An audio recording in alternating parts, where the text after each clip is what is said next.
Hey there. Less than a year ago, I was drowning in over $10,000 of debt. Today, I'm debt-free. And no, I didn't win the lottery or get a massive raise. Here's exactly how I did it, step by step. The first thing I did was stop avoiding my bank app. I opened it and faced the numbers head-on.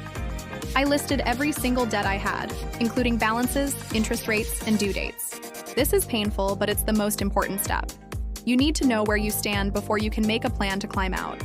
By the way, if facing those numbers feels overwhelming, a free tool that organizes all your debts in one place and creates a payoff plan. They even have a nice-looking spreadsheet or dashboard view that you can share with someone like a financial planner if you wanted. Next, I picked my strategy. Do I tackle the smallest debt first for a quick win, or focus on the highest interest rate to save on interest? If you struggle with motivation, start with the smallest balance. That's called the debt snowball method. The goal is to build momentum by getting quick wins. But I knew I needed to save more money on interest. So I went with the debt avalanche method. It targets the highest interest rate first. Mathematically, it's the best way to pay off debt. And for me, it made sense because my credit card interest rates were eating me alive. Visual of the debt avalanche vs. Snowball methods. The basic idea is simple. When you pay down a debt, the money you were spending on that debt gets freed up to pay down the next debt. If you want to see the exact calculations for each method and see which one saves you the most money, grab my free debt payoff calculator in the description. Once I had a strategy, it was time to slash expenses.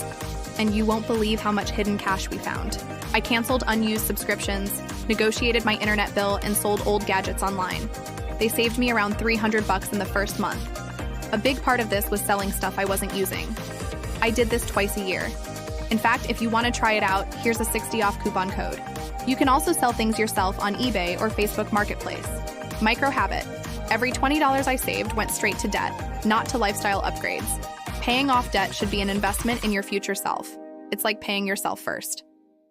After making these changes, I took a close look at my fixed expenses and found areas to negotiate. My phone bill was the easiest target. They gave me a 15% discount. My internet bill, I called and threatened to cancel my service, and they dropped my bill by $20 a month. And can help you do the same with your own bills. For example, they got one subscriber a 75% reduction in cable TV costs. Another got a 40% discount on their car insurance. Now here's something else I did. I challenged myself to cook at home instead of eating out. The result? $400 a month in savings. I also made coffee at home instead of going to Starbucks. Now that might seem like a small thing, but over time it really adds up. And if you're a parent, you can cut back on your kids' activity costs. Instead of expensive classes, let them take part in free community activities. It's good for them and your wallet. Pro tip, track your spending for a few months. You'll be surprised how much you can save by cutting back and redirecting that money toward your debt. Okay, so far we've covered slashing expenses, finding hidden cash, tracking your spending, negotiating bills, and focusing on the highest interest rate. Now let's talk about increasing your income. My wife and I took on 2 freelance projects. I used Fiverr to find gigs related to my professional experience. And if you want to check it out, my wife created social media posts for businesses. I created sales funnels for local gyms and coaches. Every extra dollar went to debt, no exceptions. Micro habit, challenge yourself to earn at least an extra $300 a month and watch your debt disappear faster. Here's a simple visual to show the difference between my original payoff plan and the accelerated plan with the extra income. The blue bars represent the original payoff plan without the extra income or side hustles. The red bars show how much faster I paid off my debt by bringing in an extra $300 to $500 per month. You can use the debt payoff calculator to see how much extra income would speed up your payoff timeline. Here's how much time I saved by bringing in extra income. Imagine having an extra 257 days of your life back. That's almost a full year that I'll never get back. If you're great with numbers, you can calculate how much extra income you need to reach your goals. Let's say you want to pay off $10,000 in 10 months. If you have $2,000 left to pay off and 4 months left on your current plan, you would need to bring in an extra $1,500 to reach your goal.